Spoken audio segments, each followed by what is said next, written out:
হিসেবে দিছে এই যে মেডিকেল অ্যাসিস্ট্যান্ট ট্রেনিং স্কুল আমার এটা ডিপ্লোমা মেডিকেল ফ্যাকাল্টি। হ্যাঁ তো আপনি কেটে দিয়ে কি প্র্যাকটিস করতে পারেন, এটাই বা আপনাকে কে বলবো? স্যার আমার প্র্যাকটিস করতে কোনো বাধা নাই, উপশহর গভর্নমেন্ট মেডিকেল অফিসার প্র্যাকটিস করতে বাধা নাই, আমি জানি প্র্যাকটিস করতে পারি। আপনি ডাক্তার লিখতেছেন কেন? স্যার এই যে আপিলটা করার পরে আমরা ই করছি স্যার। এই হ্যাঁ আমি আপনার ব্যাপারটা কি আমি এটা একটু দেখেন, বুঝতে পেরেছি। এটা একটু দেখেন।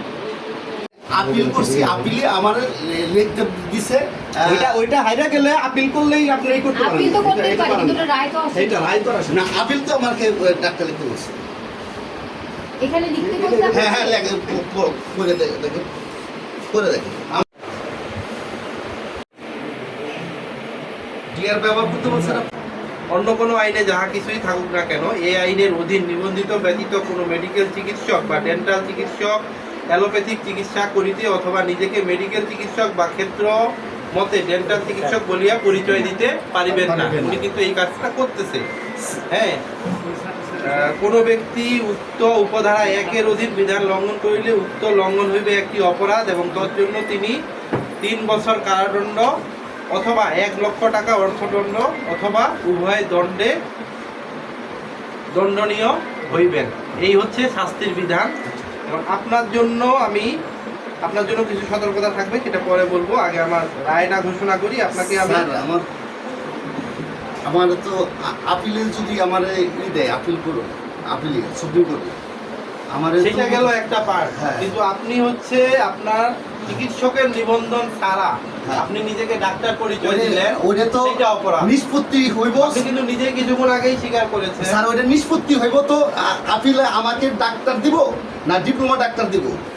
যে হাইকোর্টে তো আমার বলে দিছে একটা আমাকে ডাক্তার লিখতে পারবো না, এমবিবিএস আর বিডিএস ব্যতীত আমার ডাক্তার লিখতে পারবো না। আর একটা আমাকে বলছে 6 মাসের এর 6 মাসের মধ্যে স্বাস্থ্য মন্ত্রণালয়ে এর ডাক্তার দিবেন না ডিপ্লোমা ডাক্তার দিবেন না ডিপ্লোমা প্র্যাকটিশনার দিবেন। এটা কিন্তু উল্লেখ করে দিচ্ছে রায়। আপনি রায়ের কপিটা পাবেন কয়েকদিনের মধ্যেই। হ্যাঁ, রায়ের কপি আপনাকে কাউ পান নাই। তাহলে আমাকে 29 ধারা যেটা আমি চ্যালেঞ্জ করছি সেটাকে আমাকে বলতেছে আপনি ডিপ্লোমা ডাক্তার নয় ডিএমএফ ডাক্তার। ঠিক আছে, আমি যেহেতু ডিপ্লোমা কোর্স করছি, ডিপ্লোমা আমি একাডেমিক কোর্স করছি, সেহেতু আমাকে বলতেছে হ্যাঁ ডিপ্লোমা।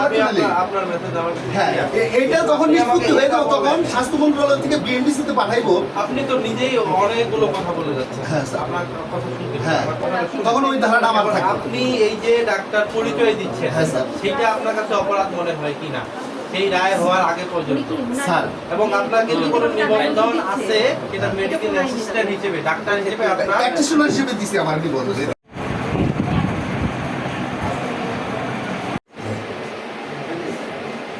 তো আদায় করেন, তাহলে আমরা কঠোর হতে বাধ্য হব।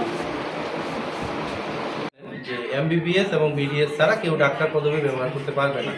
তো এখানে গোপন সংবাদের ভিত্তিতে আমরা জানতে পারি যে একজন ব্যক্তি সে ডাক্তার ব্যবহার করতেছে, তার নাম হচ্ছে প্রদীপ বসু।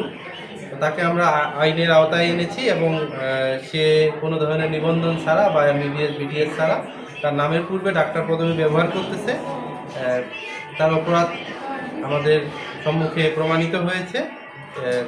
সেই অনুসারে আমরা তাকে বাংলাদেশ মেডিকেল ও ডেন্টাল কাউন্সিল আইন 2010-এর 22-এর 2 নম্বর ধারা অনুসারে 50,000 টাকা অর্থদণ্ডে দিয়েছি এবং সেটা আদায় করেছি। ধন্যবাদ। সেই নির্দেশনা তাকে দিয়েছি এবং এটা আমাদের সিভিল সার্জনের কার্যালয়ে আছে, সেখান থেকে মনিটরিং করবে নিয়মিত এবং পরবর্তী আমরা তাকে কিছু নির্দেশনা যেগুলো দিয়েছি সেটার ফলো আপ করব।